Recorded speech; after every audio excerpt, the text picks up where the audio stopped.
का चालू बेटा कहाँ गए थे? बोलो बोलो।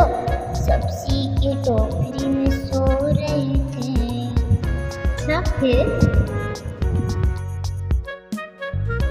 काजल ने लात मारी रो रहे थे। पापा ने पैसे दिए नाच रहे थे।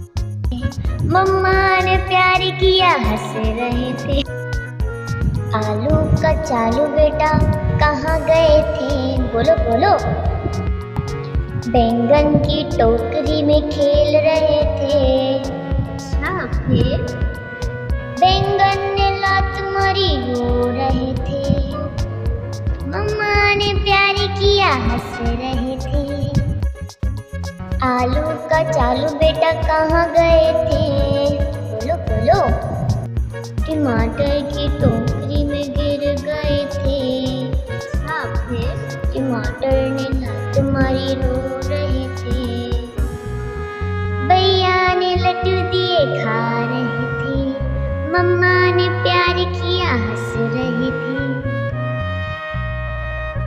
आलू का चालू बेटा कहाँ गए थे? चूहे की बिल में घुस गए थे। अच्छा, फिर? चूहे को देख के डर गए थे। आप ही ने संभाला तो संभल गए थे। मम्मा ने प्यार किया हंस रहे थे। पापा ने पैसे दिए नाच रहे थे। भाई ने लड्डू दिए खा रहे थे।